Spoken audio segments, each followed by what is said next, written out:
Friend అయితే అప్పి ఆటోలో cross box అయితే దిగుతున్నాం. చూడండి సార్, క్రాస్ బాక్స్ కరెక్ట్గా సరిపోతుంది. సరిపోయిందా? అడ్జస్ట్మెంట్ చూసుకున్నావా?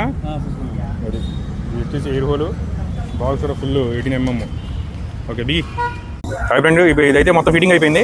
ఒకసారి అన్నది ఏ ఊరు ఏంటి క్వాలిటీ ఎలా ఉందో కనుక్కున్నాం. ఏ ఊరు అన్న అక్కడి నుంచి వచ్చావు, ఏంటి క్వాలిటీ ఎలా ఉంది చెప్పు ఒకసారి. లూజిపేట దగ్గర మరుకుంటాను అది. ఓకే, మా ఫ్రెండ్ చెప్పాడు. ఓకే వచ్చాను. ఓకే, యాంప్ పెట్టిద్దాం అనుకున్నా. ఓకే, యాంప్ పెట్టిద్దాం అనుకున్నా కానీ వద్దని మామూలుగా యాంప్ సెట్ కలిపి వచ్చింది. ఓకే, యాంప్తో పాటు వస్తుంది ఇది. బేస్ మొత్తం బాగా వస్తుంది, అది ఇబ్బంది ఏం లేదు. ఓకే, బేస్ అయితే అదర్ కొట్టేస్తుంది. నేనైతే అసలు యాంప్ పెట్టిద్దాం అనుకున్నా.